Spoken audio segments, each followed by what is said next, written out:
Welcome to richplanet.net, the programme which aims to uncover the truth behind the alien and UFO mystery.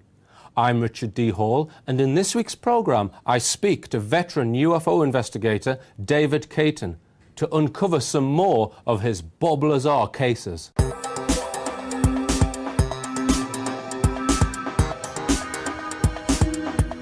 Okay, then if we move on to another of the Cayton Files, 1994, another one involving electricity, this time a substation, not a power station. Oh, yes. Am I right in thinking that? So this was a Norweb 132 kilovolt substation. Yes. So tell us about that one, David. Yeah. Well, this was down at Blackburn. I'd been to Grassington to see Tony anyway. On a Sunday it was. About a week prior to that, he'd had a phone call from a police officer who was quite senior, had some rank, although he was just retiring. He'd been in some white Dicky Bow dinner-do in Blackburn, and came into conversation with some Norweb engineers who were describing a UFO hovering over this 132 kV substation. So that would be, so if you have a power line coming from a power station, when it gets to a population centre, you have these big electrical transformers which step the voltage down to a lower voltage that would be used in a factory or a housing estate or whatever. So there's, as far as I'm aware, there's no moving parts there, but it's basically it's for converting the electricity, stepping it down, etc. And there's huge quantities of energy flowing through these facilities. Yeah. Okay. There's all the transformers and the insulators and whatever. It's all fenced off with a metal fence, with warning signs. Danger, keep out, and all the rest of it. And Tony thought, this chap had said it was Whiteberg. Anyway, that's quite correct. At the end of the M65, which ended at that point in Blackburn at the time, was a massive roundabout. And I'd looked on the OS map as well, and I realised there was about 5 power lines all concentrating into that point. And as I came off the motorway, I could see in this was a compound opposite with big cable drum, and that was the Norweb maintenance compound. And across the road, across the traffic lights, across the junction, was this substation. And on the security post at the compound, they got a little brick building with the gates and a tower with the camera on. And apparently the Norweb security guy at the time had swivel the camera 180 degrees round across the road and videoed, again there would be tape running I guess, of this craft. But what was even more exciting to us were there were little short people, presumably aliens was the word used, were moving around inside this very dangerous high voltage fenced off area. Right. So anyway, being a Sunday, it was pretty quiet. I parked up nearby and went to the gates, and the security post was shut. But I spotted a security man, who worked for Securicore at the time, this guy at the fence. And it was like a double fence, 2 lots of gates. We were close enough to have a conversation. And I showed him my little badge again and said, I want to inquire about this UFO incident. And he didn't seem fazed by it either. But he said he hadn't worked there very long and couldn't tell me much about it, but I needed to speak to his supervisor. So he gave me a name of this person and a phone number. Anyway, I noticed while we were having this chat, 2 guys had come to the security post and they obviously wanted to get into it, and they've obviously forgotten the code for the key, and they were fiddling with all the buttons. And they kept looking to see what I was doing, talking to the security man. So after a few moments they came over to me and they asked the usual polite question like, can we help you? But really what they mean is, what the hell are you doing here? What's your business? So I told them again. I was quite open, showed my security little badge thing. Again, they didn't. I expected it to be. I expected to say, "Beggar off," But they said they gave me a name of a manager, 2 people actually, and a phone number to ring in the week, because this was a Sunday evening now. It was about 7 o'clock when I got there, so it was probably 7:30. So I said okay. So I went back to the car to drive off home, and then realised I hadn't left a Quest calling card with my phone number on, so they couldn't have possibly run me back. Yeah. By the time I got back, the original chap had supposed to have disappeared, and these two other fellas. Anyway, I noticed there was a maintenance vehicle was coming in with a trailer on the back with a generator, and the guy was opening the gates to go in. So I gave him my little card and said I'd spoken to a colleague, a security man, just moments ago, within 10 minutes ago anyway. Can you give it to him? So he said he would. Right. So then I got in the car to go home. Now I'm about 45 minutes drive back to Stockport from the Blackburn. And when I pulled in at the front, my wife, Vivian, was on the front drive with a friend who lives about a mile or so away, Ken Burks, and I could see she was in distress, and I thought, what's going on here? And got out of the car, and she was all excited, and she'd had a very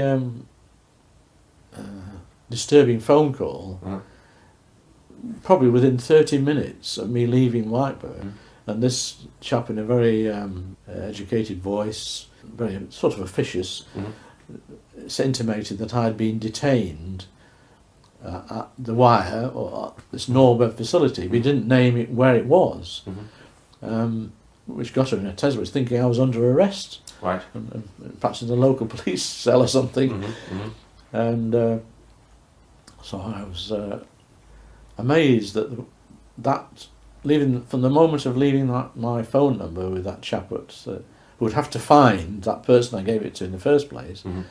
Bear in mind, there'd be nobody of any senior level in the facility on a Sunday evening who, for them to ring my wife, you know, and she said all he said was, having established it was the right number for the Cayton household, and I wasn't back to speak to him, and she was they were obviously winding Vivian up, deliberately to upset her and frighten her, to put me off pursuing the investigation. Yes. And Tony Dodd had said to me that's a common practice with ufologists, and it's happened to him with his wife Pauline in the past.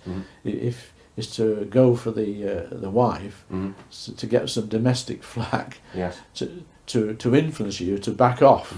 And that's a trick they use.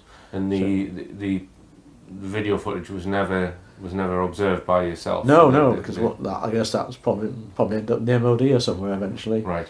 Right. Just like the one from the Padiham power station. Right. Okay. So we never got the evidence.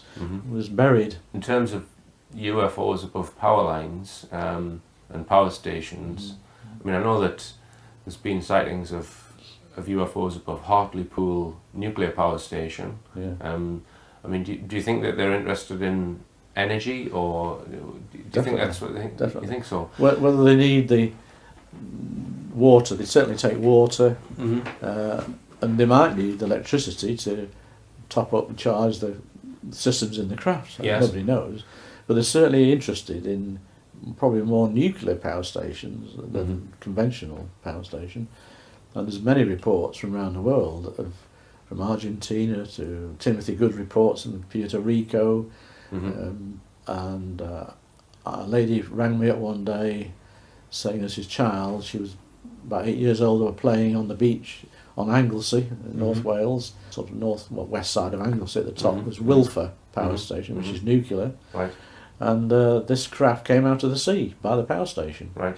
Hovered over the power station and off, which she said they were very excited about it. They weren't frightened. Yeah. So they're interested in our technologies per se, you know, not just the power stations. Yeah. They're keeping a tabs, I think, on our advancement, our technical advancement. Yeah. That's what I think. Yeah.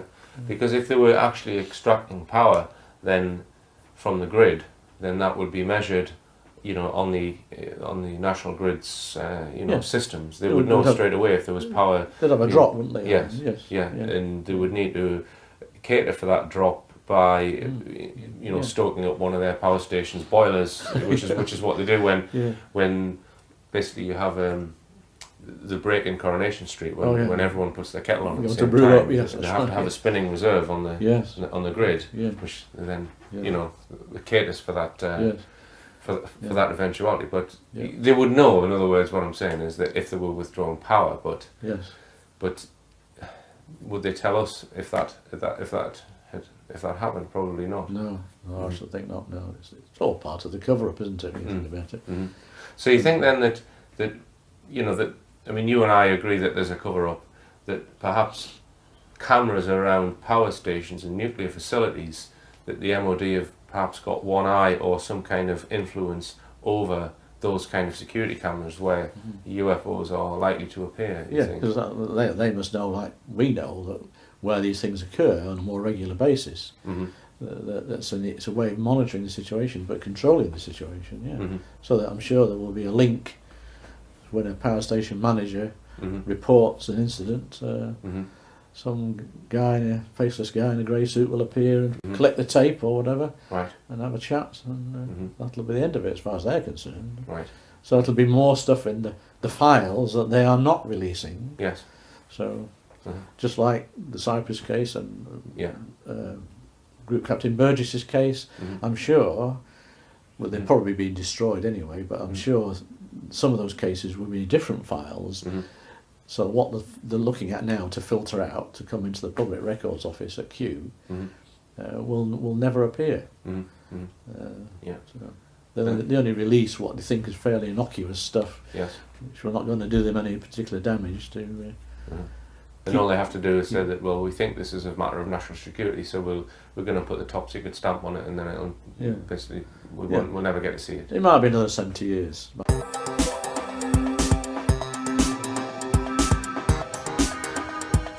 The next case we're going to talk about in the Cayton Files is a case from 1996, which involves the Jodrell Bank radio telescope. Now, can you tell us a bit of background about that particular radio telescope before we go into the actual case itself, David? We're here at the Jodrell Bank radio telescope near Manchester, and I'm with UFO researcher David Cayton. Can you tell us a little bit about this telescope, David? I don't know a lot about it, other than it was commissioned and in use, I think, in 1966, and it was part of Manchester University's facility. They moved it out here because of the quiet surroundings and away from any electronic interference, apparently. It was used in the early days to track the Russian Sputnik, and it's mainly radio astronomy, and they're involved with the SETI program these days. That's a search for extraterrestrial intelligence. So they've got a contract with the SETI, and they use other people use the telescope, and students and what have you. And Professor Bernard Lovell was the first scientist who was in charge. And though he's retired now, he still lives sort of down the road a couple of miles. And it's not the first UFO experience or event they've had here. So how did you get wind of this UFO case? It was a UFO meeting going on at a local venue, and this 16-year-old lad approached me about some other UFO incident, actually, but then he confided that his mother, along with her parents, like his grandparents, who were in the 80s, who live in the village of Goostrey, which is behind Jodrell Bank Radio Telescope, about a mile and a half away. And on the 18th of August 1996, it was a Sunday evening at 10 o'clock, she was driving her parents back to their flat in Macclesfield, and they'd been to her house for a Sunday evening meal or lunch, whatever. And they were driving on this back twisty lane, which is quite narrow, and Marie Brickhill was driving, and she incidentally was a senior manager at the British Red Cross at the Knutsford, Cheshire headquarters, and her parents were in the back. Her father was like 85 at the time, and although his legs were in trouble, his brain was sharp as a tack, and he was a member of the Royal Observer Corps in the war years. And he exclaimed from the back as they're driving back, "What the heck is that?" And what they saw, and it was dark then because it was August, and it was like 10 o'clock at night, and what they thought it might be cigar shaped, but they weren't 100% sure whether it was. So this thing was like 300 to 400 feet hovering motionless right above the main level reflector dish. 300 to 400 feet in height or in size? In height. In height. Above the top of the dish. Right above the dish. The dish is like 250 feet in diameter, roughly speaking. If I got my facts, I think that's correct. And it was set at a 45-degree angle, which usually means it's in use. Right. When it's parked up, it's vertical with the dish, the bulb pointing skyward. And there was, what really got a father going was there was a beam, a very soft white beam, not glaring, that you couldn't sort of look at it. It was a very soft white beam, probably 80 feet or so in diameter. Right. And beaming down, but parallel, and this is what really bugged him, because it was no divergence of this light from 300 feet above the dish going downwards into the bowl. And Mary didn't stop the car, they carried on driving, which was perhaps a shame in hindsight, so I think they were a little bit spooked by it. And when I talked to her afterwards, they recall there was two little groups of 3 white lights on each end of this shape, which they thought might be cigar shaped, and that was it. So it took her about 50 minutes to get to Macclesfield, where the back road joins the main A535, to get them safely in the flat and drive back. And when she drove back, she was a bit horrified to find the object was still there. Really? So she drove home, so we're talking about 50-minute slot. Her husband, who by then it was late Sunday evening, had a few glasses of wine, had his slippers on, and she tried to persuade him to come back in the car with him and view this thing himself, assuming it was still there. And he declined, but he did regret it afterwards, because he had no reason to disbelieve his wife and her parents. Okay. So I thought, this is very good. So I made inquiries. I went round a lot of properties around the telescope, whose windows, I guess, viewed the telescope without success. I approached the local Knutsford Guardian paper to put an appeal for witnesses in that, and a journalist called Paul Broster took it up and added his own flavour, as journalists do. And then I was pointed to a local freebie paper, which is run from Goosery Village, and saw the guy there, and he ran a little piece, and he was very interested, because he said to me there was a similar UFO event in 1966, very shortly after the telescope was first commissioned, which again to me was another clue that they're interested in our technology. And bear in mind, this was at the time, if not one of the largest radio telescopes in the world. Anyway, we ran this story, and unfortunately, although there were plenty of people who ran the paper, and I got a few other associated cases out of it, I couldn't find another solid witness at the time to have seen this. I went to the facility, to the laboratories, but into the public area to start with, and asked in the shop, I wanted to speak to a technical person. And they said, oh, we've got some volunteers from the Macclesfield Astronomical Society who operate man the public area, the exhibits, and the planetarium. So I was pointed to this guy who was on duty, who turned out to be a retired Dan Air pilot. And I told him the story, and he was very interested and intrigued. So he said, I'll find out what I can for you. Because I said, if this beam of light was beaming down into the telescope, and if it was in use at the time, it could well have interfered with the programs that were running. You know, or did any of the staff actually spot it? Although I guess that unless you go out to the laboratory door and move 50, 100 yards back and then look up, because it was right over the dish. So you wouldn't see it if you stood probably underneath the dish, you see what I mean? Anyway, he went through this locked door with the keys on and disappeared into the laboratory, the non-public area, and after about 10 minutes this rather unpleasant woman emerged, because I said to him I'd like to look at the occurrence log for that evening of Sunday the 18th of August to see if they'd had a problem. and she was quite abrasive, refused to show me the occurrence log, but at the same time saying they weren't aware of any problems, and please go away, sort of thing. Yeah. So I thought the way she said things and her manner, it indicated to me they knew something about it. Okay.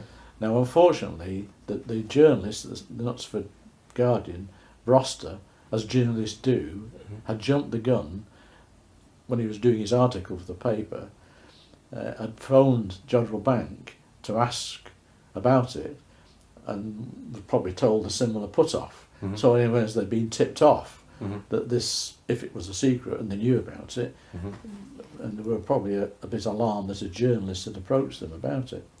So that's perhaps spoilt my investigation a little bit. And what about SETI's involvement? Yes, well, I happen to know one of the senior people there, Dr. Ian Morrison, because I'd been to a talk given by him in Poynton called Man's Place in the Universe. And before Jodrell Bank were awarded this SETI contract, Search for Extraterrestrial Intelligence business, as a subcontractor, he made remarks at the talk, and I had a chat to him afterwards, and he said that SETI was really a waste of time, and looking for radio signals for intelligence life is not very practical, because he made some example which he did repeat in the Manchester Evening News sometime later, that if you targeted a star group 150 light years away, the speed of the sound waves, it would take like 150 years. The light waves, yeah. And then 150 years to get a message back. So you're talking about a time scan of 300 years. And I said to him, do you really think that advanced technologies would have our steam-driven radio systems, to receive our signals in the first place, and have transmitters and systems still going, centuries old to them, to come back to us? And he agreed. He said it was a non-starter. He publicly changed his tune a bit after they got the contract, because they were desperate for the cash to come in to keep the telescope going. Yes. And they use a lot of subcontractor or private people pay to use the facility. So it is quite busy, and he did assure me that it was in operation that Sunday evening. Now, he'd been on holiday and returned that weekend and was back in work on the Monday morning, the 19th. Right. And he said to me, I wasn't aware there was a problem, because I'm in charge of this element, I would have known about it. Now, it might have been kept from him, or he was lying to me, but I didn't get the impression he was. So it may be that whatever this energy, this beam of light coming down into the dish, may not have upset the apparatus and the work they were doing. So they could have been completely ignorant of the whole affair. And rather embarrassing for SETI that they've got this radio telescope pointed out into deep space, and there's a UFO hovering 300 feet above the telescope, which, so it doesn't surprise you that they maybe want to keep quiet about the incident. Very ironic.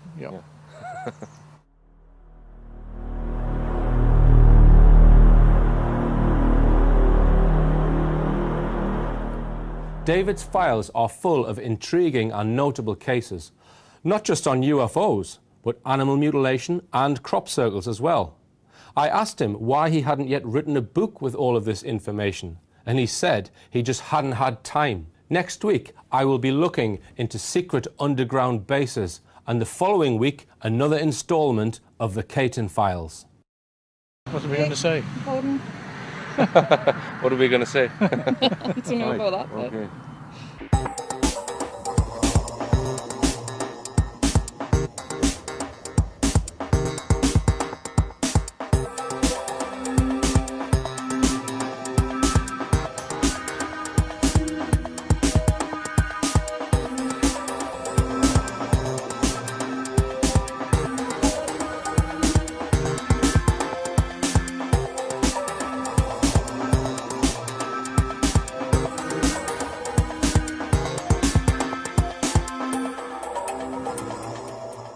Motorway, I could see in this compound opposite with big cable drum, and that was the Norweb maintenance compound.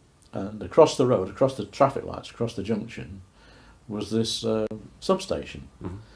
And on the security post at the compound, they got a little brick building with the gates and a tower with the camera on.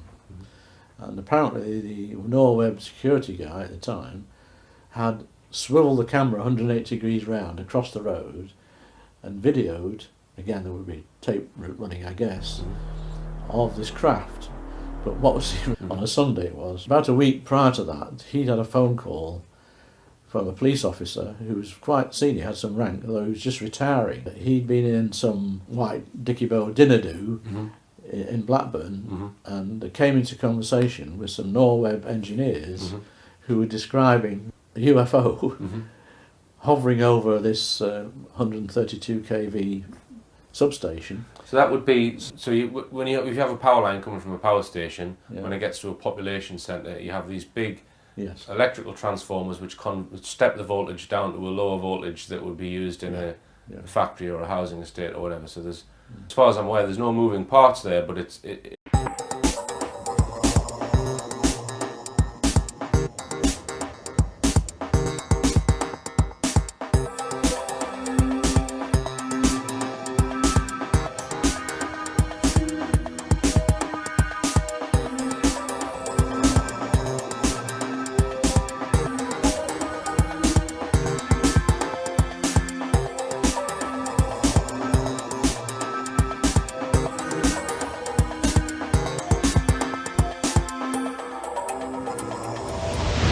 Welcome to richplanet.net, the programme which aims to uncover the truth behind the alien and UFO mystery. I'm Rich. It's basically a, Yes. It's for converting the electricity, stepping it down, etc. And there's huge quantities of energy flowing through these facilities. Yeah. Okay. There's all the transformers and the insulators and whatever. It's all fenced off with a metal fence, with warning signs, danger, keep out, and all the rest of it. And Tony thought, this chap had said it was Whiteberg. Anyway, that's quite correct. At the end of the M65, which ended at that point in Blackburn at the time, was a massive roundabout. And I'd looked on the OS map as well, and I realised there was about 5 power lines all concentrating into that point. And as I came off the D. Hall, and in this week's programme, I speak to veteran UFO investigator David Cayton to uncover some more of his Bob Lazar cases.